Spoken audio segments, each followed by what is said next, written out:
Hi everyone, एक बार फिर से आप लोगों का हमारे ईसीसी के साइंस क्लास में आपका स्वागत है। आशा करते हैं आप लोग अच्छे हो और आप लोग एंजॉय कर रहे हैं। आज हम लोग पढ़ेंगे त्रिभुज के बारे में।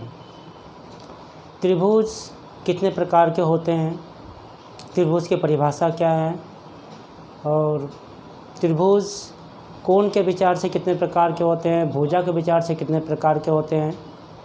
तो सबसे पहले हम लोग देखेंगे त्रिभुज कोण के विचार से कितने प्रकार के होते हैं और त्रिभुज भुजा के विचार से कितने प्रकार के होते हैं। तो भुजा के विचार से त्रिभुज 3 प्रकार के होते हैं। पहला समबाहु त्रिभुज, दूसरा समद्विबाहु त्रिभुज, तीसरा विषमबाहु त्रिभुज।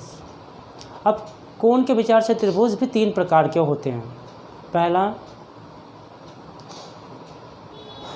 न्यून कोणीय त्रिभुज, दूसरा समकोणीय त्रिभुज, तीसरा अधिक कोणीय त्रिभुज। तो हम लोग एक एक करके सबका परिभाषा जानेंगे। सबसे पहले हम लोग जानेंगे समबाहु त्रिभुज किसे कहते हैं।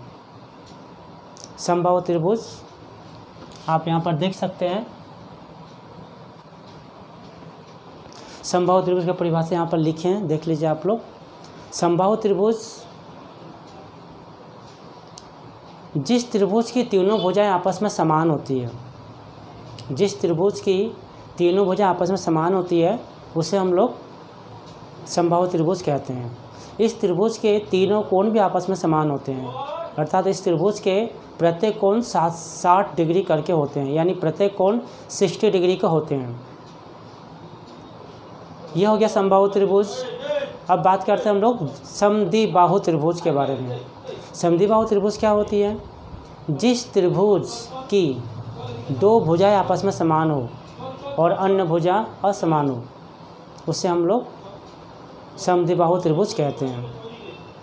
आशा करते हैं यह भी आपको समझ में आ गया होगा। और तीसरा है विषमबाहु त्रिभुज। जिस त्रिभुज की तीनों भुजाएं असमान हो, जिस त्रिभुज की तीनों भुजाएं असमान हो उसे हम लोग विषमबाहु त्रिभुज कहते हैं। तो हम लोगों ने अभी डिस्कस किए हैं त्रिभुज के प्रकार, भुजा के आधार पर कितने प्रकार के होते हैं उसके बारे में हम लोग डिस्कस किए हैं। अब हम बात करेंगे त्रिभुज के प्रकार कोण के आधार पर। कोणों के आधार पर त्रिभुज 3 प्रकार के होते हैं। पहला हो गया न्यून कोण त्रिभुज, अर्थात न्यून कोणीय त्रिभुज भी कहते हैं। न्यून कोणीय त्रिभुज उन त्रिभुजों को कहते हैं जिस त्रिभुज का तीनों कोण 0 डिग्री से बड़ा और 90 डिग्री से छोटा हो, उसे हम लोग न्यून कोणीय त्रिभुज कहते हैं। दूसरा हो गया समकोणीय त्रिभुज। जिस त्रिभुज का कोई भी एक कोण 90 डिग्री का हो और बाकी कोण 90 से छोटा ही होंगे और 0 से बड़ा होगा। तो जिस त्रिभुज का एक कोण 90 डिग्री का हो और बाकी अन्य कोण 90 डिग्री से छोटा हो उस त्रिभुज को समकोणीय त्रिभुज कहते हैं। इसके बाद आते हैं अधिक कोणीय त्रिभुज। अधिक कोणीय त्रिभुज क्या होता है? जिस त्रिभुज के कोई एक एंगल 90 डिग्री से बड़ा हो और बाकी अन्य 2 कोण 90 से छोटा हो, ऐसे त्रिभुजों को हम लोग अधिक कोणीय त्रिभुज कहते हैं। ठीक है।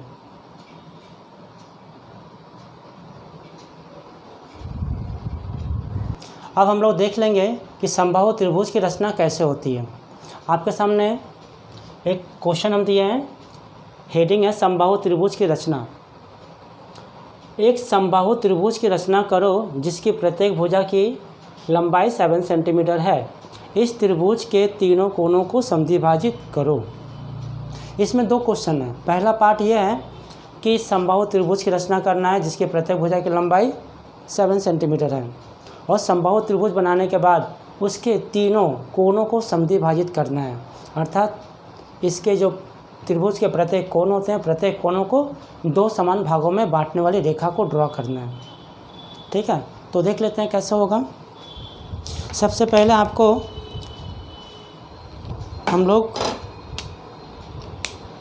एक रेखा ड्रॉ करेंगे 7 सेंटीमीटर का, क्योंकि समबाहु त्रिभुज की प्रत्येक भुजा की लंबाई 7 सेंटीमीटर है। तो सबसे पहले आप यहाँ पर एक स्केल से, हमारे पास ये लकड़ी का स्केल है, मैं आपको इसे समझा रहा हूँ, लेकिन आपके पास स्केल होगा, स्केल से आप 7 सेंटीमीटर का माप ले लीजिएगा। मैं यहाँ पे स्केल का इस्तेमाल नहीं कर सकता हूँ क्योंकि आपको पता है। तो स्केल से आप एक 7 सेंटीमीटर का, मान लीजिए मैंने एक रेखा ले लिया,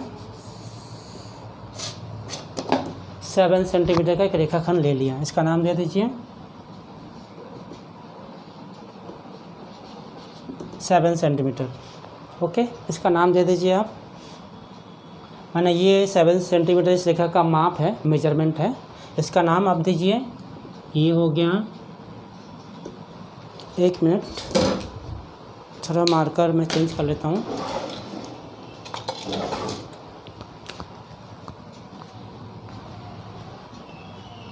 ये हो गया बी और ये हो गया सी। बी सी नाम इसलिए हम दिए हैं क्योंकि यहाँ पर जो पॉइंट आएंगे उसका नाम ए देंगे। अब देखिए कंपास से आप बी सी का माप ले लीजिए। कंपास से बी सी, आपके पास कंपास होगा, उस कंपास से बी सी का माप लेने के बाद सी पॉइंट पे, ये रहा सी पॉइंट पे बैठा के आप यहाँ पर एक चाप काटेंगे। ठीक है, मान लीजिए चाप आपको कटा, यहाँ पे मैं थोड़ा काट देता हूँ, यहाँ पर आपको मान लीजिए चाप कटा, ये रहा चाप कटा, फिर वही सेम माप रहेगा, क्योंकि समबाहु त्रिभुज को तीनों भुजाओं की लंबाई समान होती है। तो यही माप लेकर आप बी पे बैठा के, कंपास को बी पे बैठाइए, बी पे बैठा के आप यहाँ पर एक चाप काटिए, इसी चाप को काटना है, तो आपको कहीं कटेगा। तो ये दोनों चाप एक दूसरे को जिस बिंदु पर काटती है उस बिंदु को सी से मिला दीजिए और उस बिंदु को बी से भी मिला दीजिए। तो मैं आपको स्केल से मिलाकर दिखाता हूँ, आप भी इसको स्केल से मिलाइएगा, हाथ से मत मिलाइएगा क्योंकि आपका गलत हो जाएगा। हाथ से मिलाने का कोई नियम नहीं है, ठीक है। तो इस पॉइंट को, इस कटान बिंदु को इस पॉइंट बी से आप मिला दीजिए, ये मिल गया। अब देखिए यहाँ पर हम इसका नाम देंगे ए, ठीक है, इस पॉइंट का नाम ए देंगे। अब देखिए ये हमारा समबाहु त्रिभुज बन गया। एक स्टेटमेंट यहाँ पर आप नीचे में लिख सकते हैं, यह एक समबाहु त्रिभुज है, या ए बी सी एक समबाहु त्रिभुज है। तो स्टेटमेंट बाद में लिखेंगे। इसमें देखिए एक और क्वेश्चन दिया है, समबाहु त्रिभुज तो हमारा बन गया है, समबाहु त्रिभुज बन गया है। सेकेंड पार्ट में बोला गया इस त्रिभुज के तीनों कोनों को समद्विभाजित करो। इस त्रिभुज का देखिए 3 कोण है, angle A, angle C, angle B, ठीक है। एंगल बी को, एंगल सी माने एंगल ए को, एंगल बी को और एंगल सी को, तीनों को 2 बराबर भागों में बांटने वाली रेखा को हमें ड्रॉ करना है। तो कैसे करेंगे देखिए, आप कंपास लीजिएगा, कंपास लेके कंपास के यहाँ पर बैठाइएगा, बैठा के ना एक चाप काट लीजिएगा, इस तरह से एक आप चाप काट लीजिएगा। ओके, यहाँ पर भी कंपास को यहाँ पर बैठा के एक चाप काट लीजिएगा आप।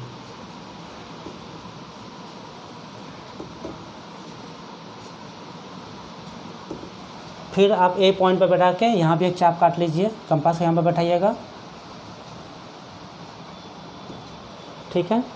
3 चाप काटने के बाद अब कंपास को इस पॉइंट पर बैठा के यहाँ पर एक चाप काटिए।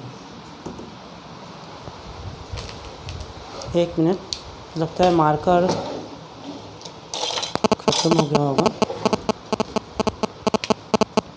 कंपास को इस पॉइंट पर बैठा के एक चाप काटिएगा ऐसे करके, फिर कंपास को यहाँ पर इस पॉइंट पर बैठा के इसी चाप को काटिएगा। यहाँ पर कंपास को बैठाएंगे तो एक चाप ऐसे करके आएगा, ठीक है। अब देखिए ये जो कटान बिंदु जो है ना, इस कटान बिंदु को इस सी से मिला दीजिए, आप स्केल से मिला दीजिएगा।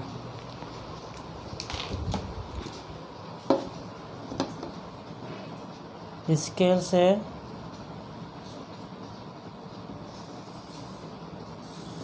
इस भुजा तक टच कर दीजिए। ओके, ये जो रेखा है इस रेखा को बोलते हैं एंगल सी का समद्विभाजक।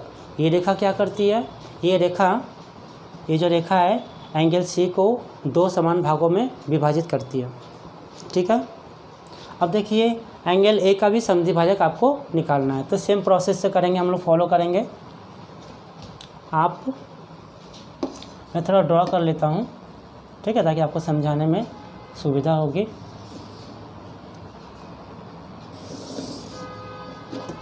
मैंने ड्रॉ किया आपकी सुविधा के समझाने के लिए।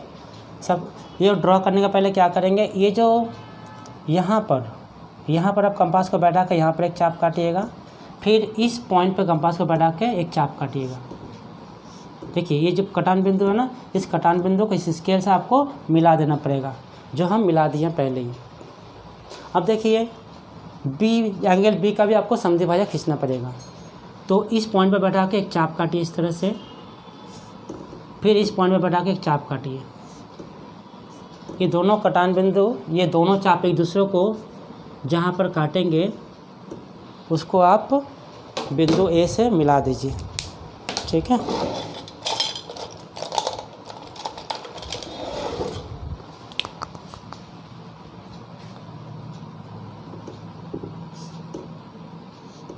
इस बी को इस पॉइंट से मिलाते हुए बढ़ाइए आप, तो बढ़ा दीजिए।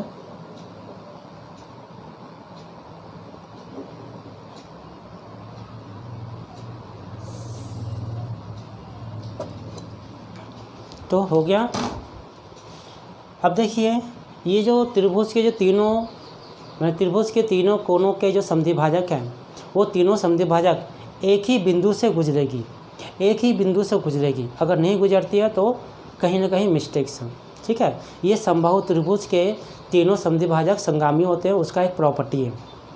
अब देखिए इस पॉइंट का नाम दे दीजिए ABC हो गया, इसका नाम आप D दीजिए, D, इसका नाम E कर दीजिए